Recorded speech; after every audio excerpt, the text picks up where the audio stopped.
Radha Madhava Kunda Bihari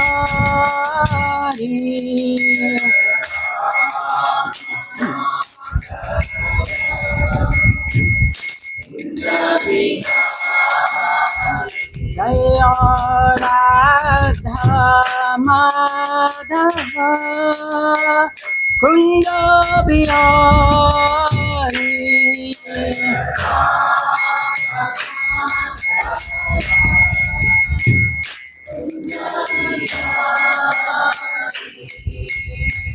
Gopijana Ballabha Girivaradhari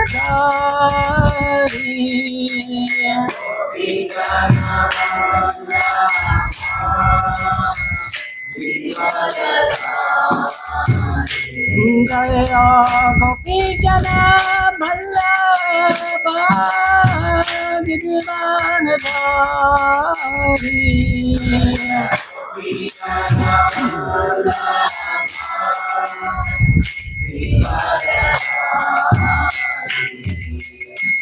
Yasoda Nandana Bhajana Ranjana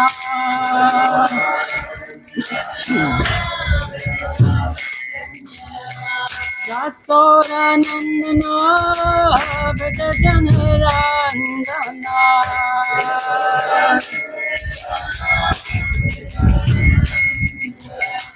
Yamuna Tira Vanachari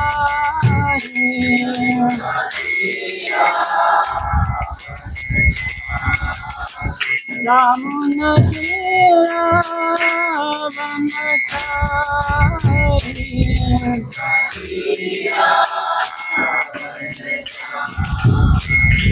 Jaya Radha Madhava Kunda Bihari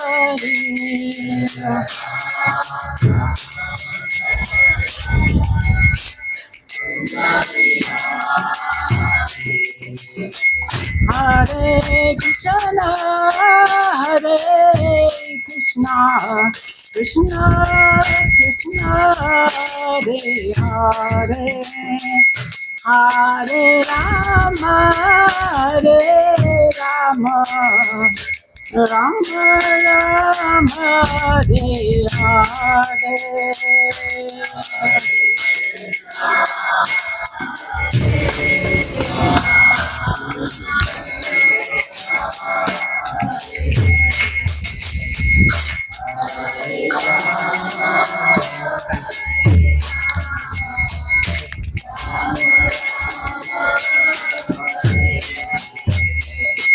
Hare Krishna Hare Krishna Krishna Krishna Hare Hare Hare Rama Hare Rama Rama Rama Hare Hare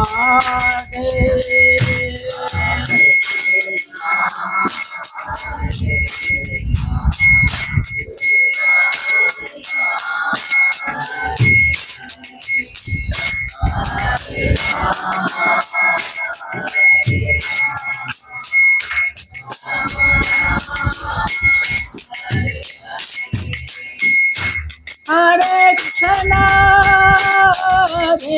Krishna Krishna Krishna Hare Hare Hare Rama Rama Rama Hare Hare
Jaya Prabhupada, Prabhupada, Prabhupada, Srila Prabhupada.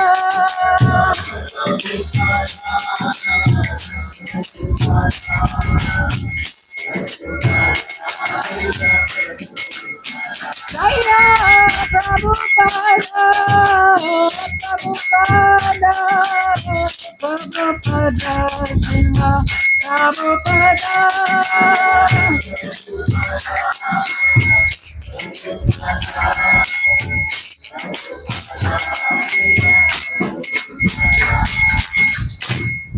Srila Prabhupada ki Jai. Om Vishnupada Paramahamsa Trivaja Gachacha Asto Tarasata Sri Sriman His Divine Grace of High Charanaravinda Bhaktivedanta Goswami Srila Prabhupada ki Ananta Koti Vaishnava Vrinda ki Nama Charja Srila Haridas Thakur ki Prem Shri Kaho Shri Krishna Chaitanya Prabhu Nityananda Shri Advaita Gadadhar Shivasadi Gaura Bhaktivinoda ki Shri Shri Radha Krishna Go Gopinath Shama Kunda Radha Kunda Giri Govardhana ki Shri Vrindavan Dhama ki Shri Navadvip Mayapur Dhama ki Shri Gangamai Jamunamai ki Shrimati Tulsi Maharani ki Samaveta Bhakta Vrinda ki.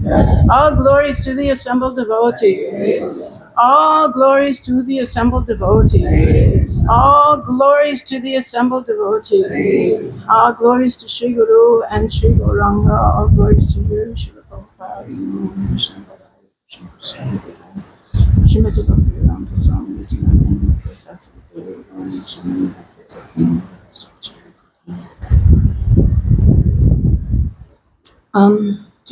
Do you want to read the translation in the local language, and then I can? Okay. Okay. So.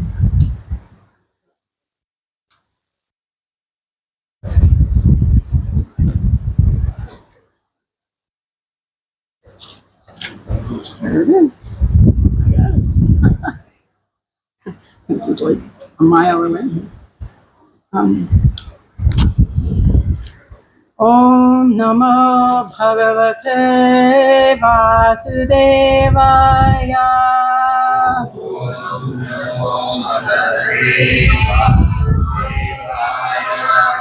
Om Namo Bhagavate Vasudevaya.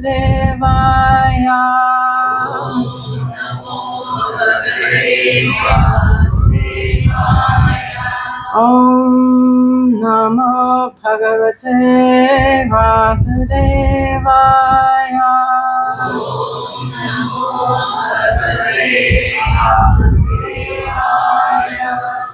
So we're reading. You want to just do the book thing? Or you want me to chant the verse? No. Okay, everybody knows the verse, so it's okay. So we're reading from the 15th chapter of the Bhagavad Gita, called the Yoga of the Supreme Person. We're on text 15. Sarvasya chaham hridisani vishto matah smritir jnanam apohanam cha vedescha sarvairahameva vedyo Vidhanta krit veda vid eva chaham.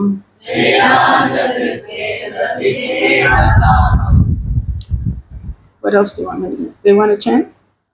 You can chant whatever tune you want.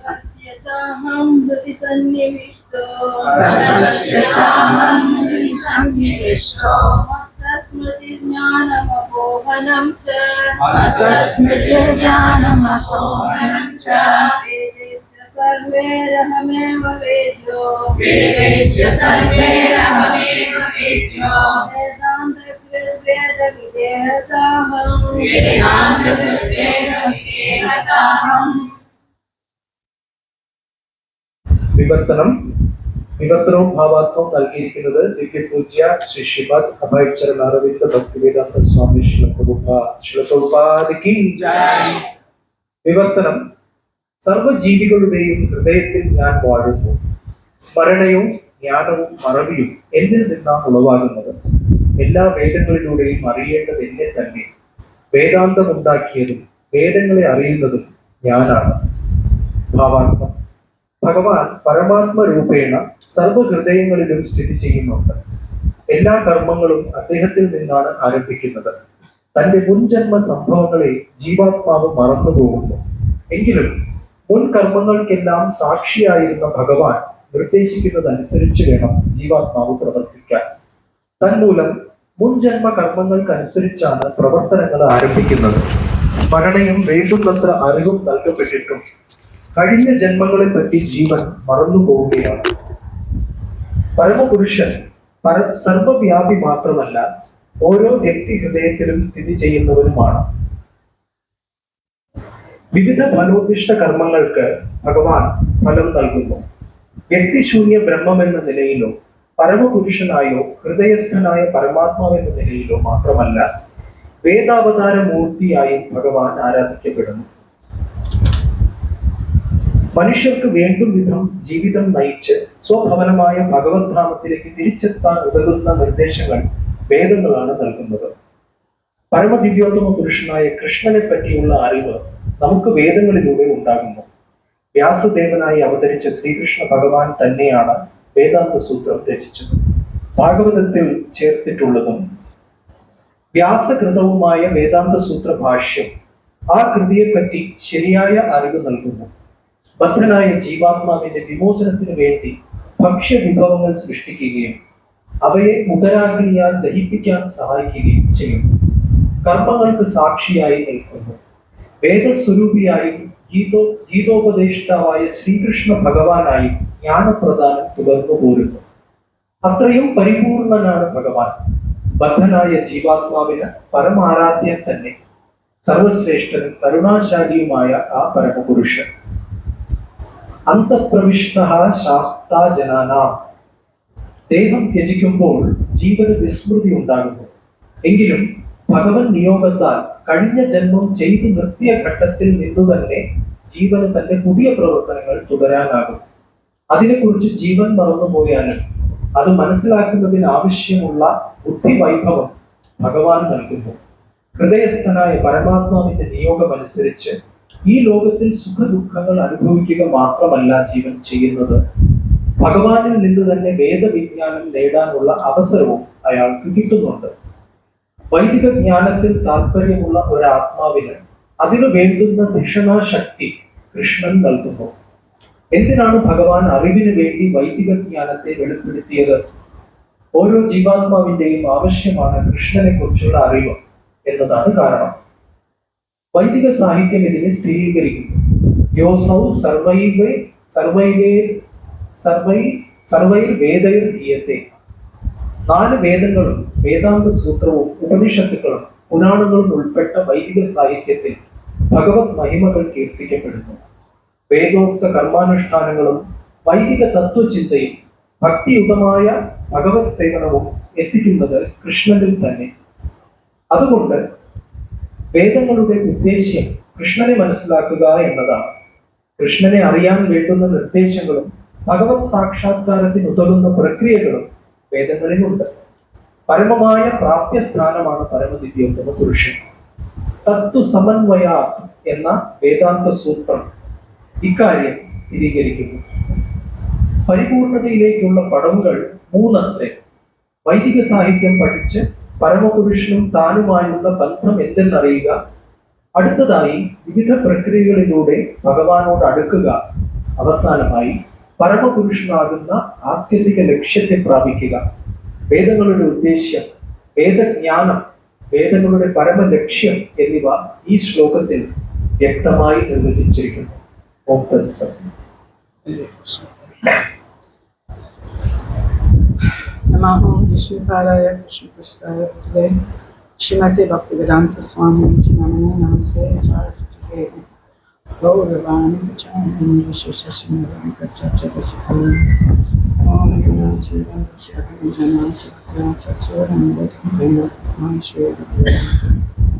मुखं कच्चाचरं पङ्गं नैवेद्यं Tamaham Vande Shri Bhagavatam Saskia Asti Vishwasya Siddham Dayam Pratani Shram Tadyam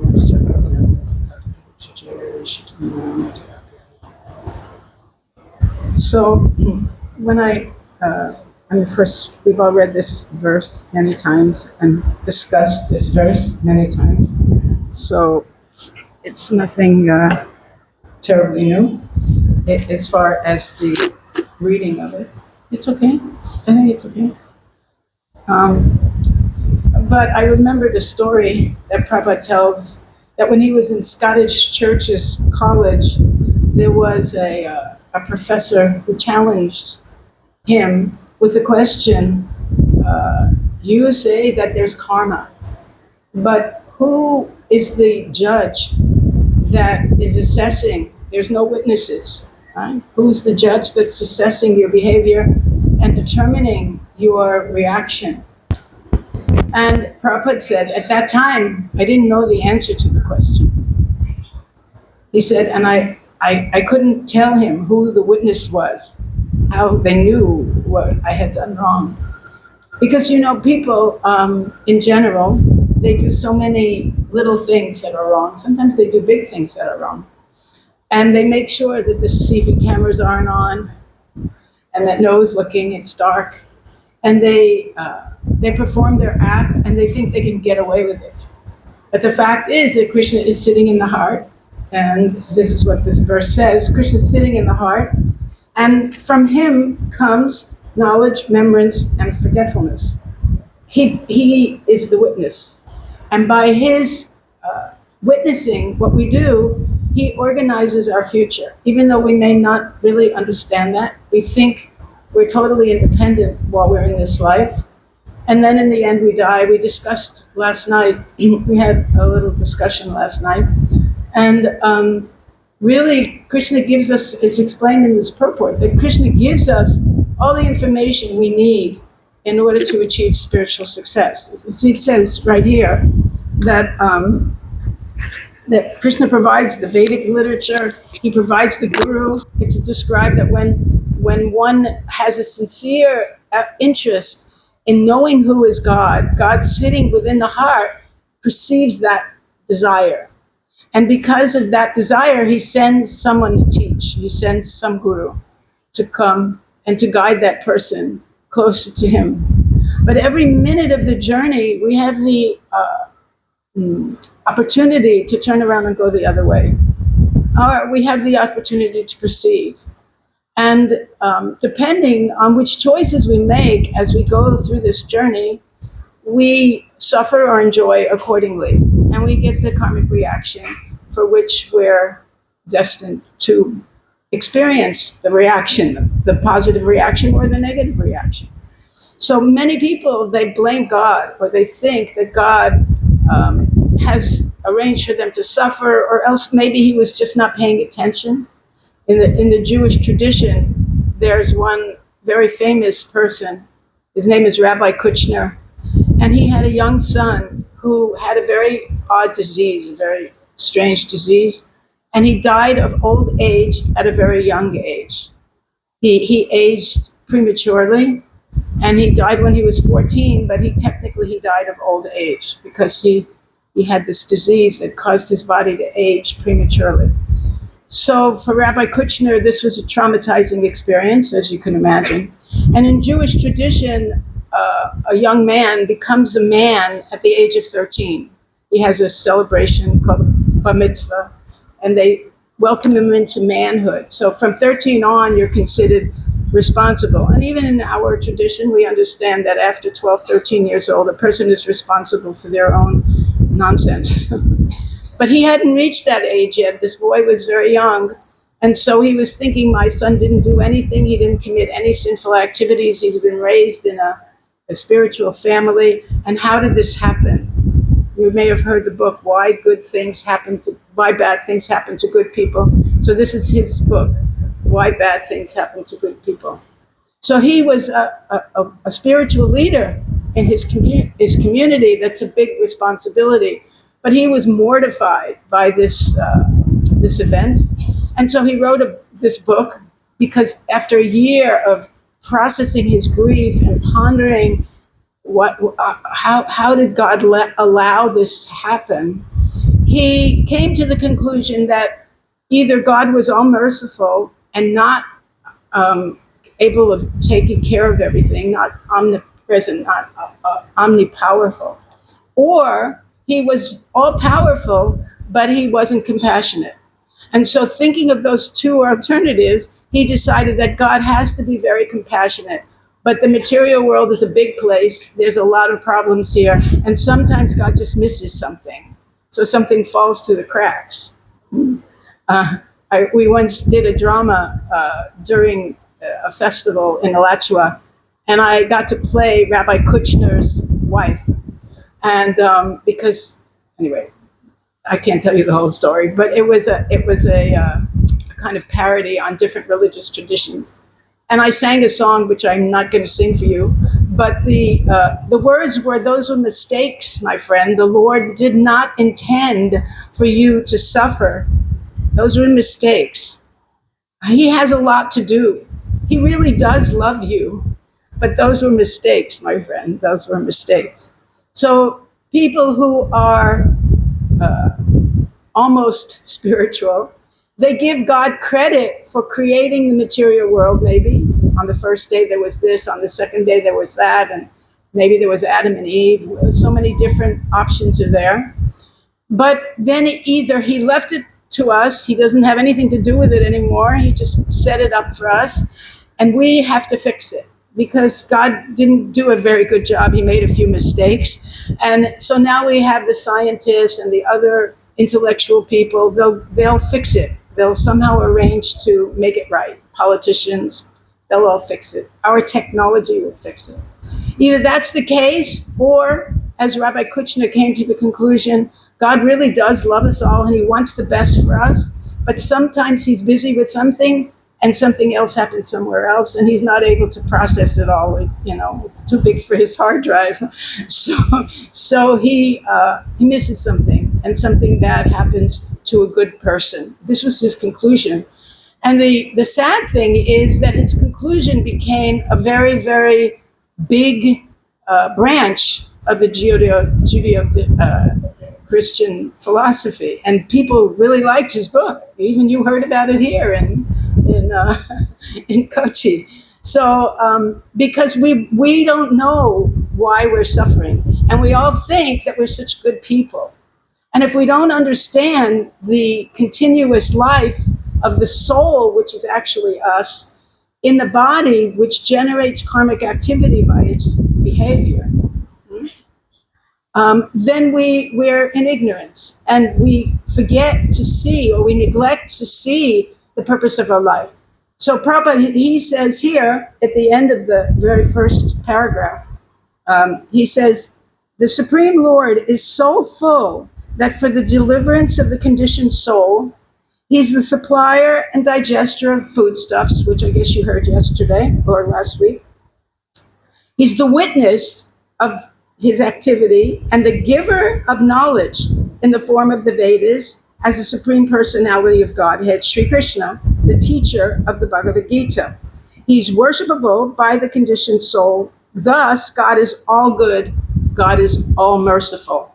Because he gives us everything we need. He gives us the scripture. He gives us the guru. He gives us the intelligence. He gives us the remembrance. He gives us, he sits in our heart.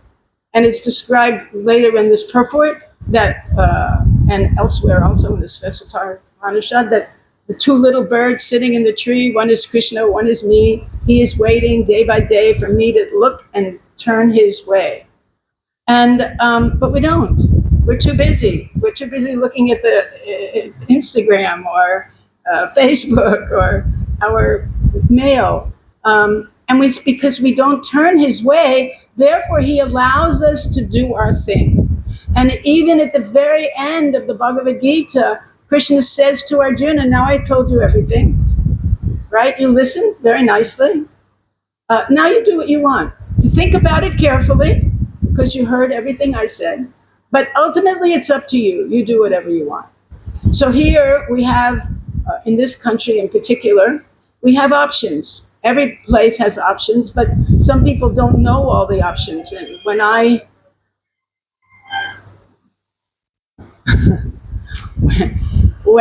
if your phone is on, please turn it off.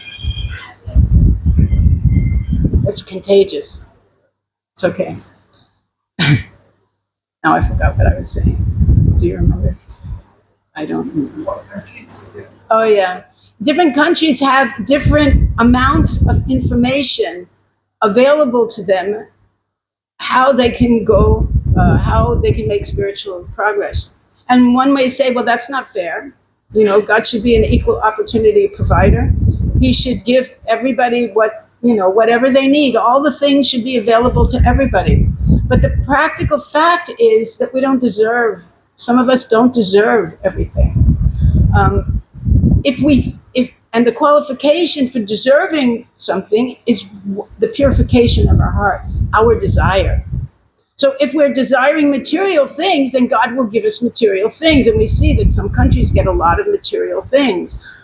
Other places, there's a spiritual wealth. And if we take advantage of it, if we use it and we become self-realized persons, then mercy will fall upon us. By the mercy of Krishna, we'll get closer and closer to him. But if he sees that we're not interested in that, we're too busy for that now. We're too busy with mechanics and trying to enjoy the material world, then he'll hide that knowledge. It's still there, right? The Vedas are still there. The information is still there, but somehow we're not immersing ourselves in it. We're not using it for our benefit. We're not taking advantage of it enough. And therefore, we're becoming attracted more and more to the material world. There's so many, there's a line in a book that is written about Bilvamangal Thakur, where he says, he talks to Krishna. Bilvamangal Thakur, he talks to Krishna. You may have seen a picture of him sitting he was blind, but he met Krishna because his devotion was so deep. Krishna came to see him, but he couldn't see Krishna physically because he was blind. So Krishna played a joke on him, and he played that he was just a friend, and they became friends. It wasn't until after a while that Bilvamangal Thakur actually realized, I've been talking to Krishna. This is the Supreme Personality of Godhead. So in one place in that discussion, he says to Krishna, have you ever thought about growing old? Krishna says, me? Old? No, I never thought about growing old. He says, someday you'll grow old like me. Krishna says, I will? He says, yes, you will. And he said, when young people are involved in material life, they never think of things like that. But then suddenly their life is finished. And Krishna is listening to him, and he's enjoying him repeating his philosophy, Krishna's own philosophy. So we're in a position where Krishna's with us all the time, and when we relish him, when we think of him, when we serve him, when we try to make him happy, he's enjoying it.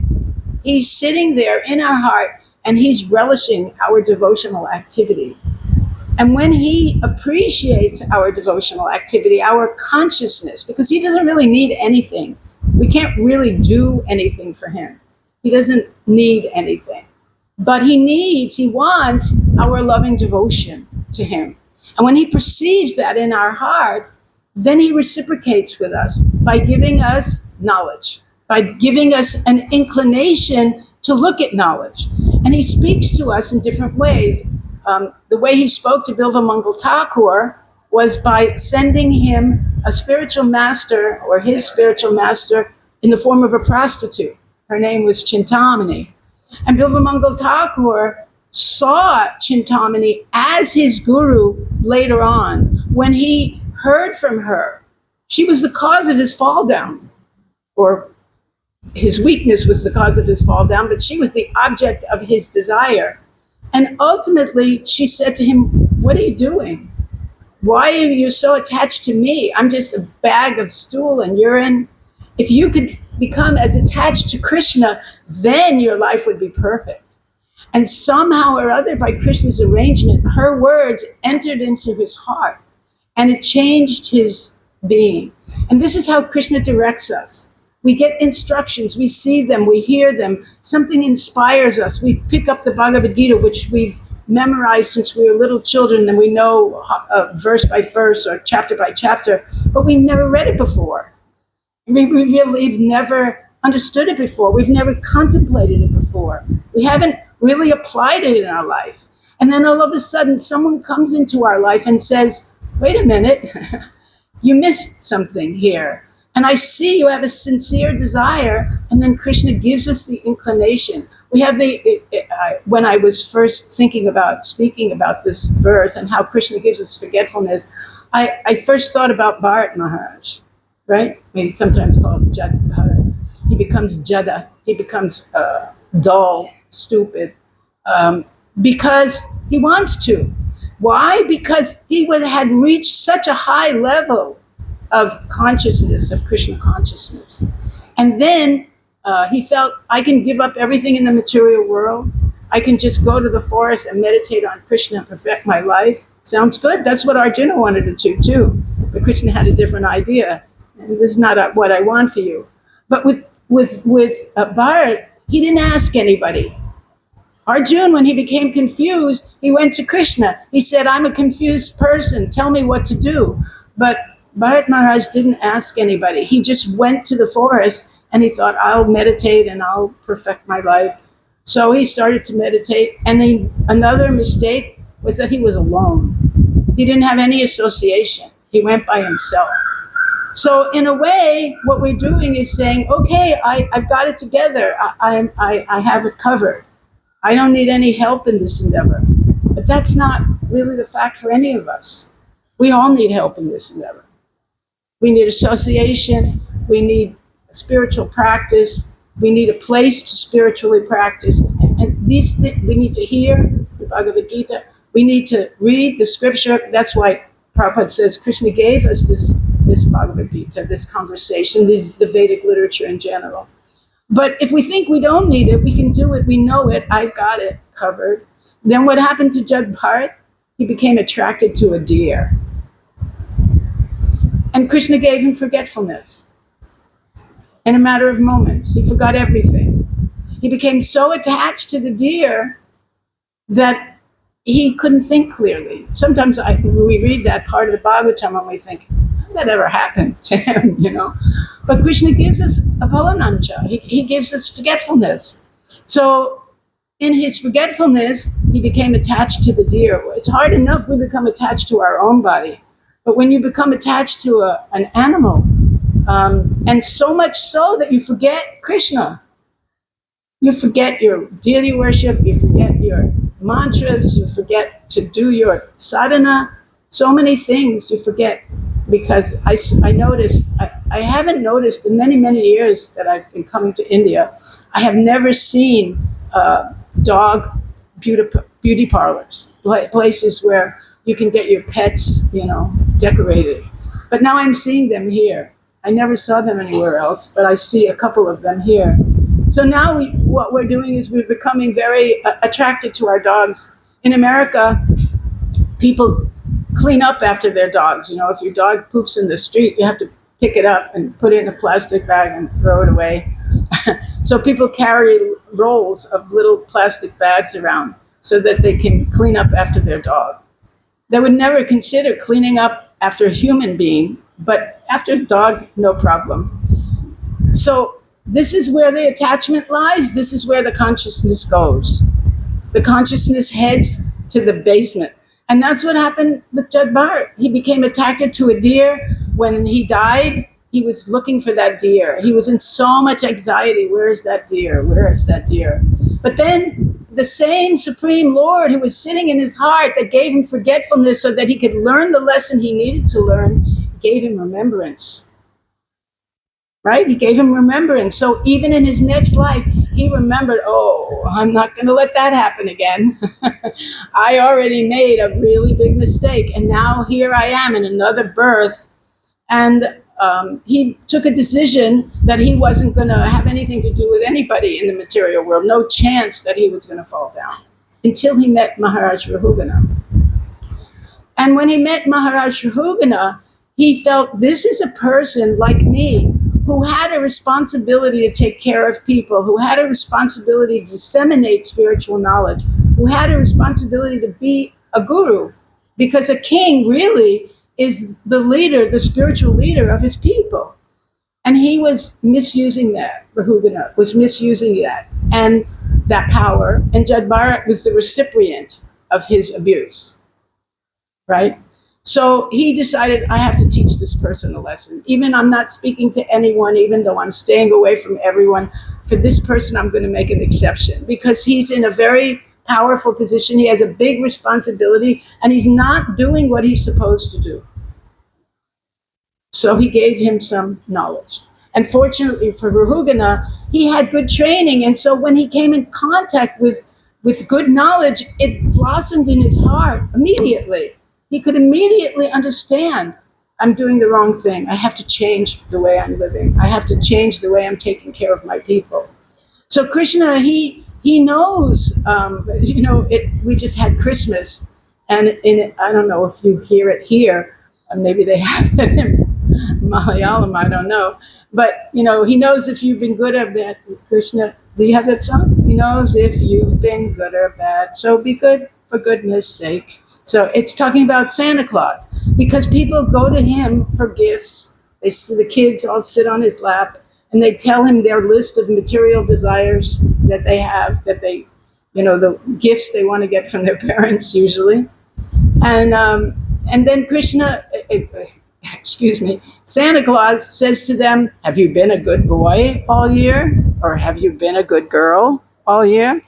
And the children avowedly say, yes, I've been very good. I did everything I was supposed to. Okay, then what do you want for Christmas? And of course, it's all material things. And then supposedly the parents are supposed to be overhearing this discussion and come up with everything. And then they believe in Santa Claus because somehow they told Santa Claus what they wanted and miraculously it appeared under the tree. So, but this idea of being good, what does it mean? And so Rahugana thought he was doing his job as a princely person, as a king, but he was not being compassionate. He was not giving spiritual knowledge to his people. He was not behaving in a spiritual way. And Krishna facilitated his advancement by putting a guru, supplying him with a guru, just like Chintamani. What an unlikely guru, finding a guru in a prostitute. Who would ever think? Huh?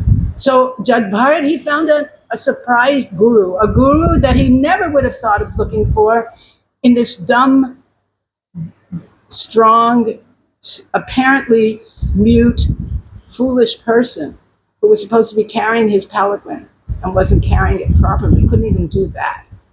But fortunately, because he had that sanskar of good training when he was young, it brought it out. All the people, or many of the people in this country, in India, they have that sanskara. They have the ability, and usually the privilege, of associating with the scripture, hearing Bhagavad Gita, coming in contact with murtis all over the place of Krishna and Krishna's representatives of various kinds. And they hear mantras from their birth. They learn how to sing beautiful songs for Krishna. And then they choose to get into material forgetfulness. And Krishna keeps giving them different options. We, the International Society for Krishna Consciousness, are one of those options. Krishna brought Prabhupada to America because everyone wanted to be like America, right? They thought the streets in America were paved with gold. There's a song about it. The streets in America are paved with gold. It was a tremendous illusion, and Prabhupada, of course, knew that. But in Srila Bhaktisiddhanta's wisdom, Krishna in the heart told him, go to the West and preach to the English-speaking people. He didn't tell him to go to New York. Prabhupada decided to go to New York. All his previous attempts had gone to London. But Prabhupada said, no, I'm going to New York City. At the age of 65, he decided to go to New York and see if he could light that spiritual fire in their heart, because all the people here were forgetting what they were supposed to be doing. Even though they knew what they were supposed to be doing, they were forgetting it. And they were aspiring to be like the people in the West. When you drive down the main drag, you see, you're quite successful in some ways, right? It looks like a replica of New York City in miniature. But Prabhupada, his people, the people he chose to preach to, they didn't know anything. They were blank slate.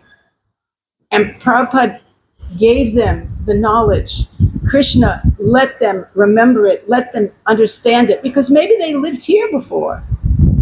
Right? Maybe we had sanskars that we were here before in a previous life. But somehow or other, some people, the minute they heard Prabhupada, the minute they met Prabhupada, the minute they read his books, they became inspired. There's so many stories of people who come in contact with a book or a devotee, and immediately their life changes.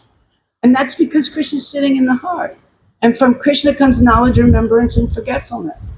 So when he sees a person who's potentially eager to understand the truth, he allows them to come in contact with transcendence.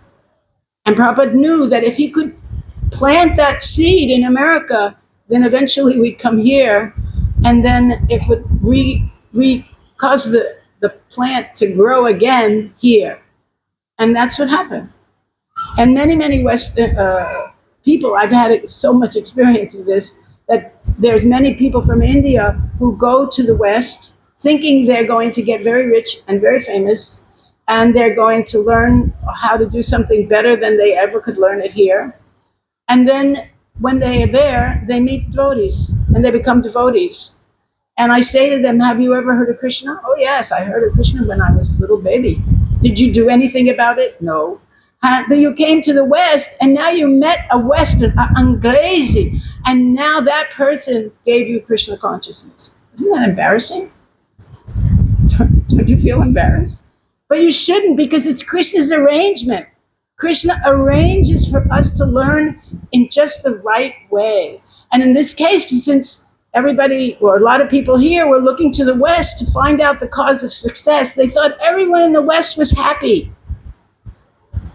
They thought everyone was smiling, because when you look in Facebook, everyone's smiling, or Instagram. And you don't put yourself on Instagram miserable. You only put your face on Instagram smiling, and your hair is done just perfectly, and you're wearing beautiful clothes, and everyone looks like they just came down from Vaikuntha. But the reality is it's a facade. And when they went to America and they saw the mess that was there, they began to realize that this place is just as miserable, if not more miserable, than where I came before.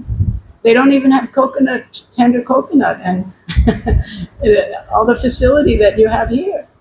So then when they heard from the devotees who they were shocked to see were chanting Hare Krishna, wearing Vaishnav tilak, had Kantimala, but more than that, they were eager to serve Krishna. They saw in them a willingness to give up all these material things that everyone else was chasing. And they understood, I'm chasing after this. These people had this, and they gave it up. There must be something to it. There must be some reason why these people who have everything I want, and they don't want it. Why it is. And that was Prabhupada's plan. That was Prabhupada's plan. It was Krishna's plan.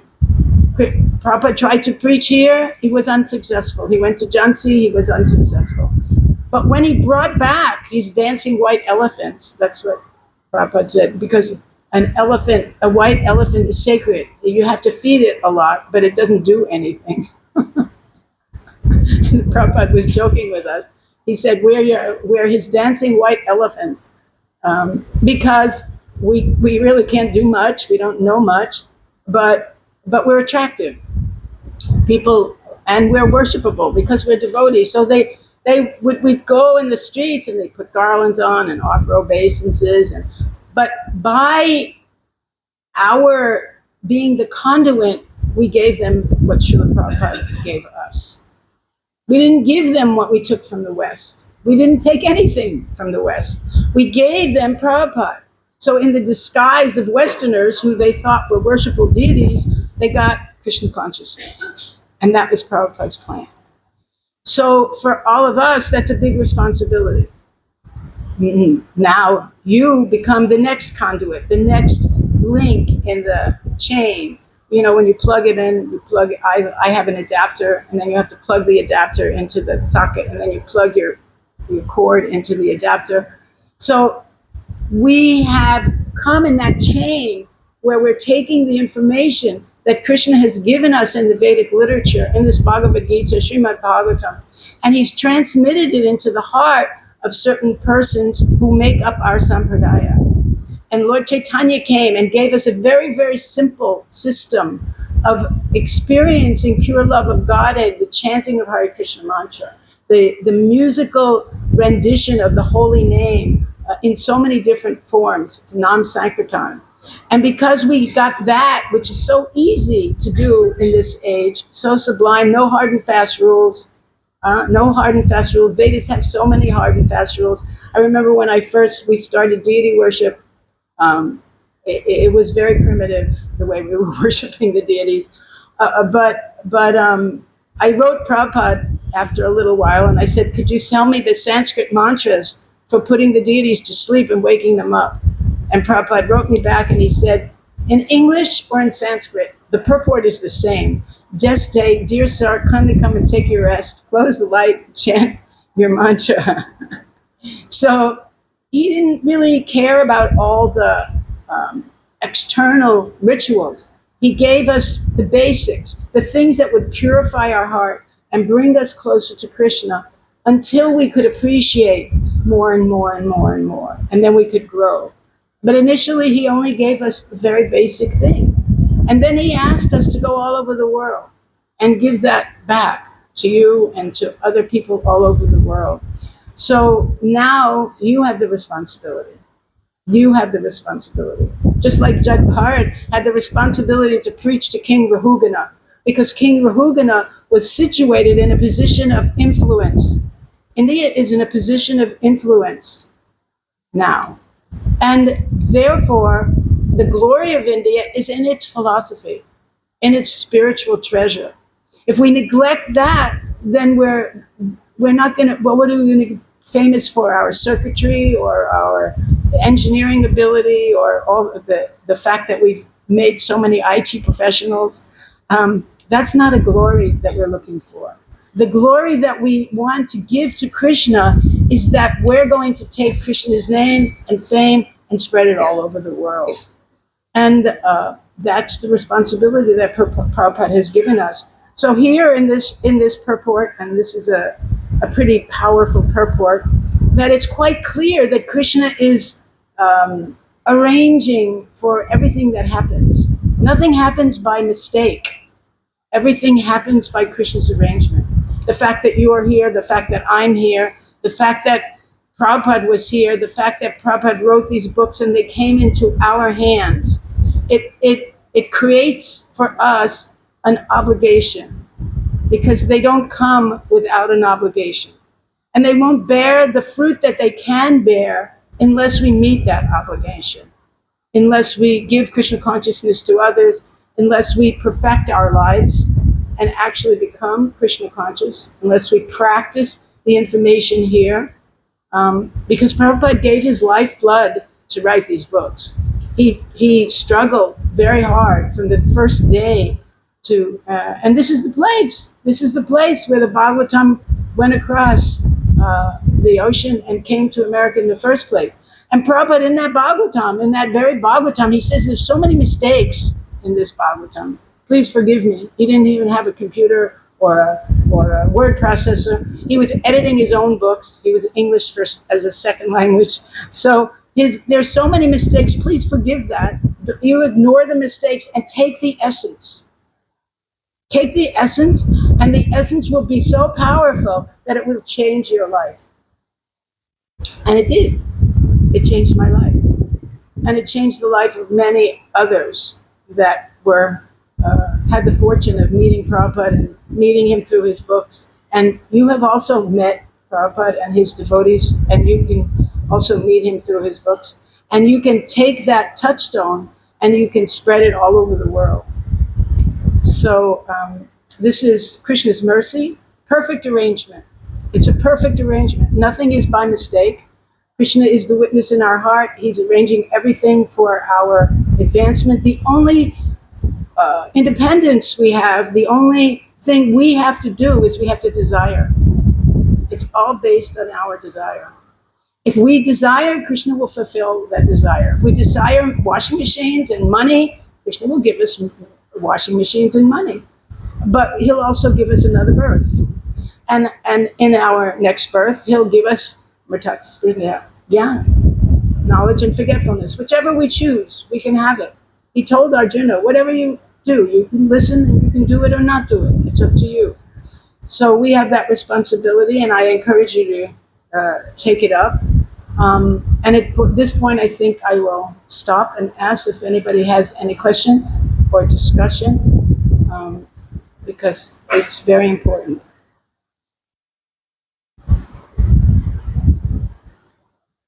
My friend from last night. Hare Krishna. Hare Krishna, Mataji. Hare Krishna. There's a question regarding chanting, Mataji. Huh.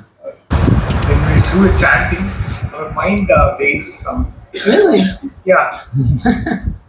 How to control that? That's the $64,000 question.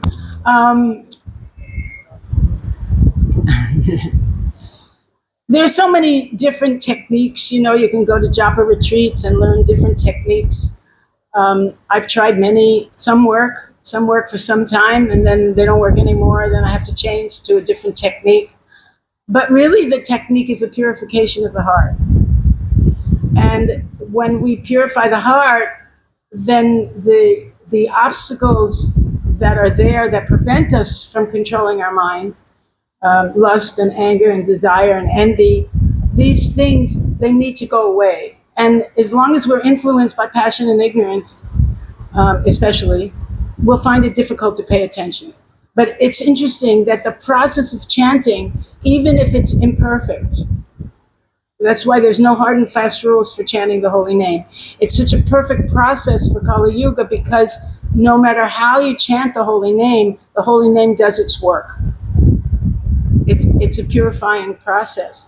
So when we chant the holy name, the purification takes place, and then we can hear better. So practice makes perfect, quite literally.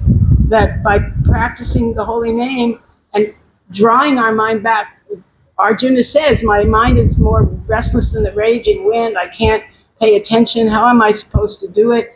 Krishna says it's possible. Yes, it's difficult. I agree. It's difficult. But it can be done by constant practice and detachment. So constant practice, that means just like we learn anything else, we have to constantly practice. And some things will stick with us and some things won't.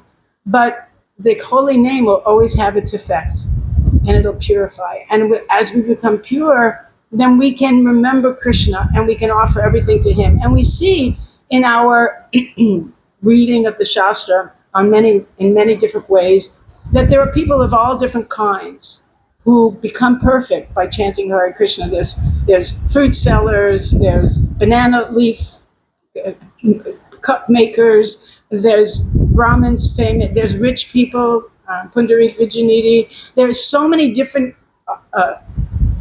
categories of people that indicate to us quite clearly that there's materially no qualification. There's no qualification materially. The qualification is as a desire, and if I have that desire, then the purification will work. And it will work whether I'm a cobbler sitting under a banyan tree making shoes, or whether I'm making leaf cups and arguing with the price of bananas. So we have examples of the power of the holy name. And so we should never feel that it can't work on us, because it can, and it will. If we have faith that it will, we try our best and keep trying. Constant practice.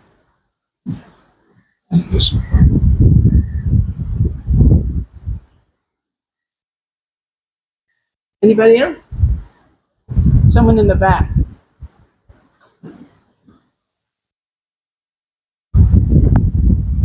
Mataji, last time during your last visit, you quoted Srimad Bhagavatam 5.18.9. Swasti asti vishwasti kaloprasiddhitam. Yeah, but I tried to apply that, but people are climbing on my head when I try to do that. They're climbing on your head? I don't see them right now. I remember you came to see me in my room. I remember. People like I don't know where it went wrong, but could you please just take one more moment to just explain that one? Okay, first I should tell you the verse. You want to read the verse? Do you have it there on your phone? Astu Vishwasya Kalaha Prasidatam Dhyayanto Bhudani Shivam Mito Diyam Manascha Badram Vajatat Adokshaje Aveshyatam Matirapi Aharidupi. May there be good fortune throughout the universe, and may all the envious persons be pacified. May all the living entities be calm by practicing Bhakti Yoga, for by accepting devotional service, they will think of each other's welfare. Therefore, let us all engage in the service of the Supreme Transcendence, Lord Sri Krishna, and always remain absorbed of Him. So you prayed and everybody else didn't become free of envy? Is that what the problem is? What about you?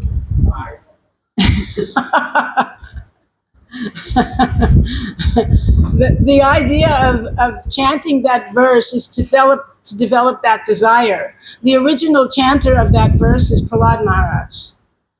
So he was sincerely wishing for the welfare of someone we all know and love, Hiranyakashipu. Hiranyakashipu was a very envious person, and he didn't treat Prahlad Maharaj very nicely. But Prahlad Maharaj was sincerely praying for his welfare. So much so that even after he was finished, when Lord Nrsingadev asked him, "What do you want? I want to give you something." He said, "Take care of my father. Purify his heart." So that verse is for you, to fix your eyes, not to think that if I chant this verse, everybody else will see things the way I see them. It's made so that your vision will see the good in everyone, and you'll wish for the welfare of everyone, even if they don't wish for the welfare of you. It doesn't change everyone's heart necessarily, although with a powerful prayer you can change the hearts of others. But the way that you can change the hearts of others is if you live by that verse. And then people will see you and they'll become attracted. Just like I explained last night that I saw Prabhupada, and Prabhupada was walking, talking, living that verse. He had everyone's welfare at heart. Even there were people who other people thought were completely degraded, who had no good qualities, who weren't even making any money, who didn't care about working, who were useless. They were taking drugs, pathetic. But Prabhupada gave them transcendence, and they took it. And those who took it seriously became powerful enough to change the hearts of others. So if you take it seriously and you chant that verse with the idea that I want this vision, I don't have this vision now, but I want to have this vision. I don't want to wish anyone ill. I don't want to wish anyone suffering or pain or anything. I want to wish everyone well. And let it be that way. Swastika, let there be auspicious all over the world. Krishna, please hear my prayer. And let me see that way. Let me try. I may not be able to get everybody. I can't make anyone do anything. Even Krishna didn't make Arjuna fight. He said, do what you want. Arjuna said, Karisya vachanam tava. So that has to be the mentality. And I hope that helps. Hare Krishna. I saw the mic move, but I don't know where it went. Okay.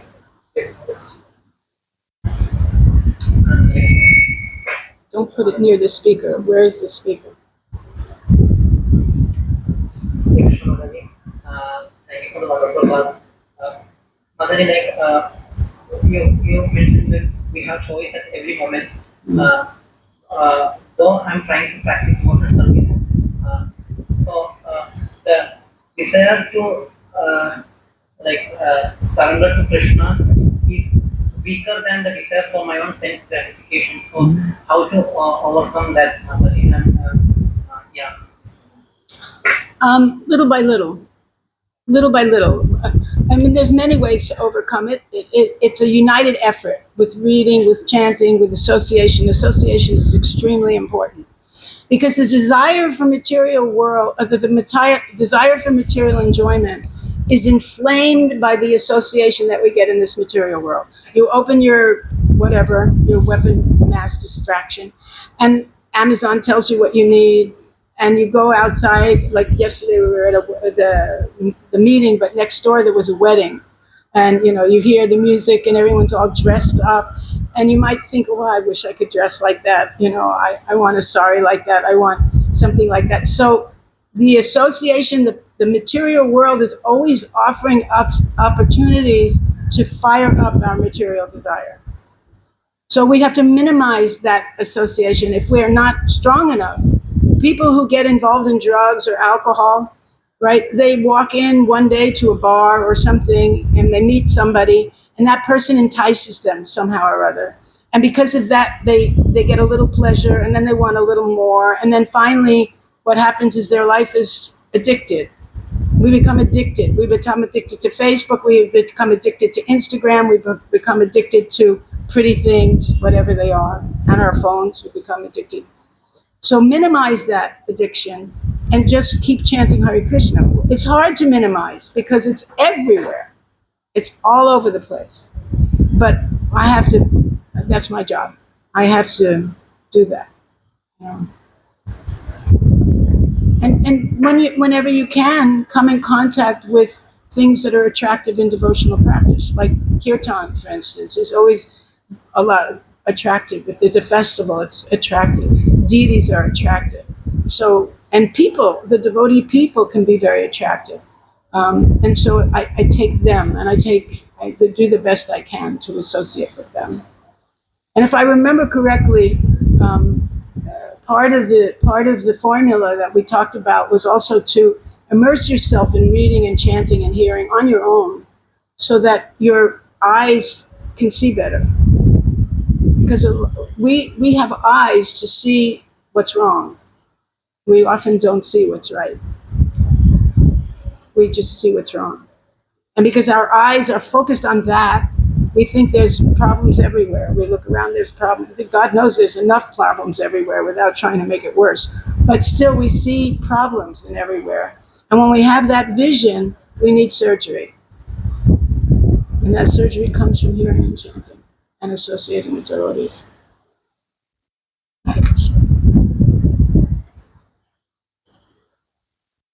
Finish? Hare Krishna. Does anyone else have questions? Of course, I always have questions. But if anyone else article ചോദ്യങ്ങളുണ്ടോ മലയാളത്തിൽ ചോദിക്കാം हिंदी में भी आप सवाल पूछ सकते हैं उसका अनुवाद कर दिया जाएगा जवाब आपको बाद में हिंदी में बता दिया जाएगा എന്തെങ്കിലും ചോദ്യമുണ്ടോ മലയാളത്തിൽ ചോദിക്കാം അല്ലെങ്കിൽ എനിക്ക് ചോദ്യമില്ല ഞാൻ ചോദിക്കും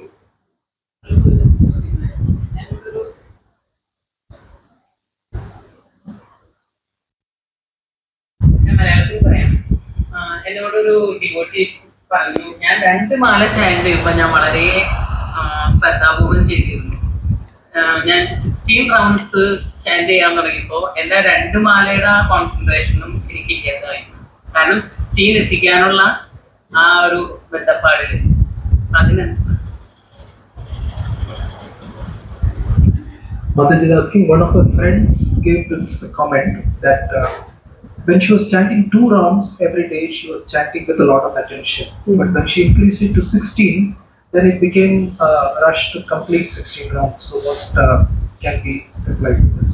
There's no need to increase that fast. develop. If you're chanting 2 rounds and it's working, then make it 3 rounds or make it 4 rounds, and do it until it becomes easy and becomes sustainable, and you get the taste. And then when you get the taste, it says increase. So don't increase it too much. It's just like when you're eating. If you like a preparation, and you eat it, and then you say, this is good. And if you're like me, then what happens is someone will cook this preparation for you every day because they think you like it. But if you eat it every day, then you don't like it anymore after a while. The holy name isn't like that, but because of our lack of taste, we think we enjoy it, and then we eat more than we can. So slowly we develop a taste, and our taste increases. But don't go too fast. Go slowly. It's interesting, Prabhupada, from the time he met Srila Bhaktisiddhanta, he immediately knew that he was going to be his spiritual master. But he didn't take initiation for 11 years. He waited 11 years before he took initiation. And it was 45 years between the time that Bhaktisiddhanta Saraswati told Prabhupada, go to the West and preach, before Prabhupada actually went. So let your attachment to the holy name, your attraction to the holy name develop, and also your lifestyle will change. If you need the time to focus, you need the place to focus, you'll make the arrangement gradually, and then you'll be able to do a better job.